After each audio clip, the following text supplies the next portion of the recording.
Hello, my name is Samantha Sines, and my partner is Janaya Hill.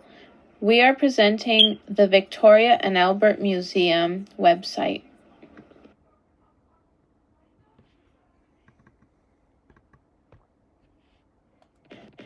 We will first be looking at a map of where the museum is located, the architecture and history of the museum, the collections there, as well as the exhibitions, and finally, Janaya and I will show our selected works.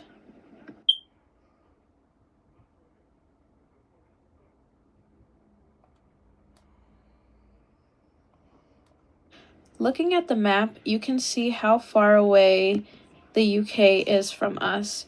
In order to get to the museum, it would take 10 hours and 20 minutes by air travel from California.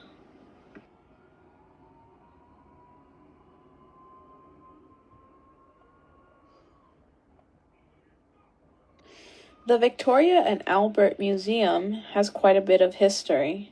The museum was first founded by Prince Albert in the 1850s, and it began as the Museum of Manufactures. It is considered one of the world's largest art and design museums, containing over 1.2 million objects which have been created in the last 5,000 years.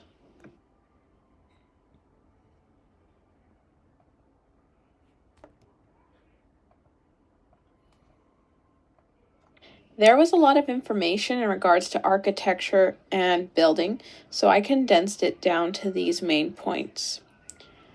While still the Museum of Manufacture, it was located at the Marlborough House, which was a residence for royalty, but it had to move. So they began construction, and the first two buildings were known as the Brompton Boiler, which was a nickname, and the other was the Sheepshanks Gallery. Once those two buildings were built, the museum adopted a North Italian Renaissance style from the Sheepshanks Gallery that was preferred by Francis Fouke, who was a military engineer. The museum also features a lot of decorative design, including sculpture, ironwork, tiling, mosaic, and frescoes, which you can see in the building. Finally, when Queen Victoria laid the foundation stone, it was renamed the Victoria and Albert Museum in 1899.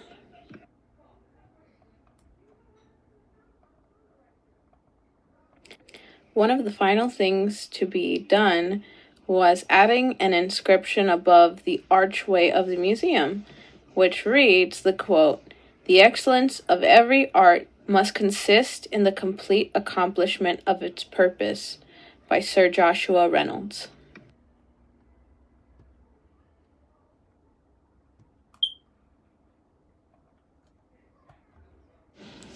Current expositions. The first one is Naomi in Fashion. The second one is The Great Moguls, Art, Architecture, and Opulence. The third one is Making Egypt. And finally, Jamel Price, Moving Images.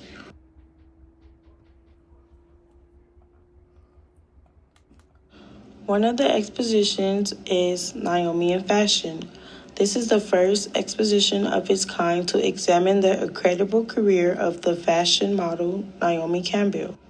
We honor her creative collaborations, activism, and wide culture influence through the work of significant worldwide designers and photographers.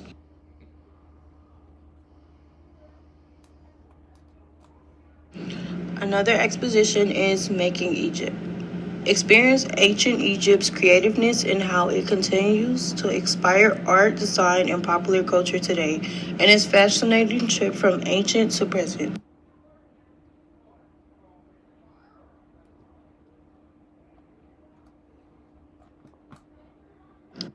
And now we move on to the collections. From ancient Chinese ceramics to Alexander McQueen evening dresses, take an incredible journey through 5,000 years of human creativity. The overview, we have photography, gender, and sexuality, Gilbert Collection, and Metalwork.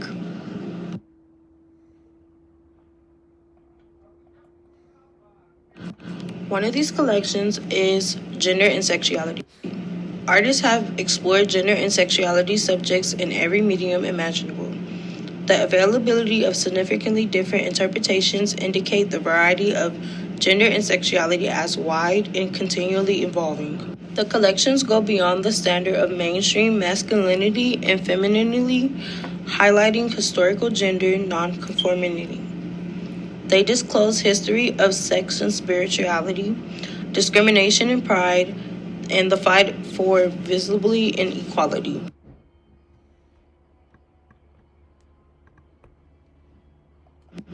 Another collection is the Gilbert Collection. The Rosalind and Arthur Gilbert Collection honors some of the most beautiful artifacts ever created, frequently in precious materials and on a tiny scale. It is well known for European and British treasures such as gold and silver, gold boxes, painted enamels, and mosaics.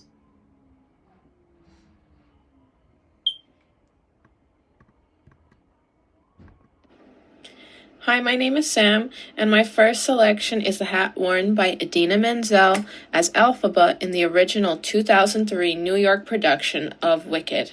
It was created by Rodney Gordon, and I found this hat under Costumes in Collections.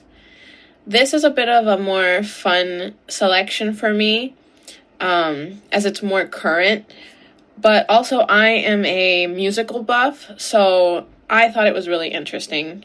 But I found it even more fascinating that looking at the hat closer and in regular lighting, I can see a pattern of spots on the hat, as well as the fact that the hat isn't black but a deep midnight blue. So I thought that was really interesting as well to see up close.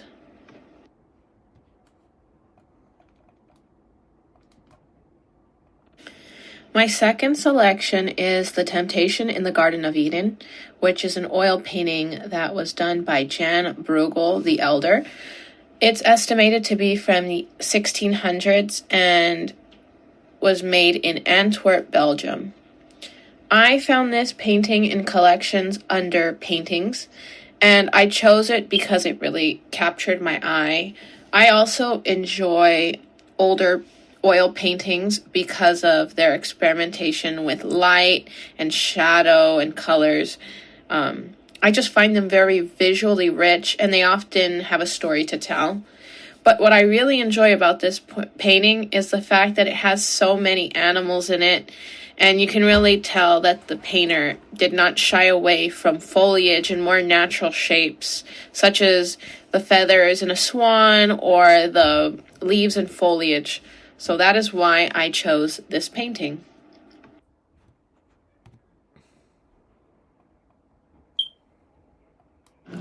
My first selection is Lady in the Dark, and it was a film costume worn by Ginger Rogers as Lisa Elliott in the film Lady in the Dark. It was designed by Edith Head and Michael Layson in 1944.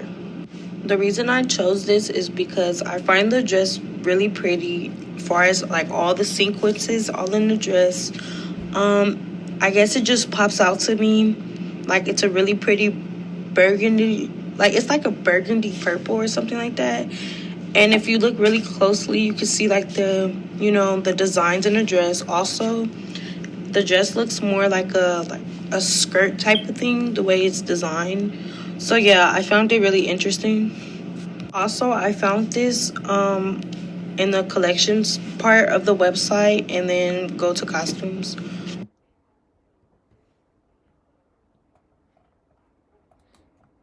My second selection is the miniature eye, and it was established in the early 19th century, and it quickly became popular in both France and England. They use these tiny paintings to like portray intimate emotions by the single eye, and it could appear to be strange or terrifying.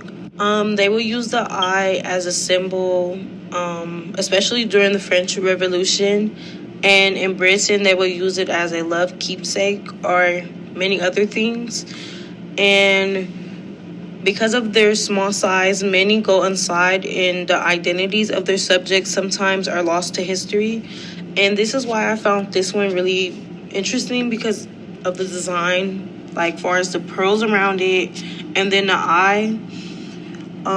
Yeah, I really like it, and I also found this one under the collections in the jury.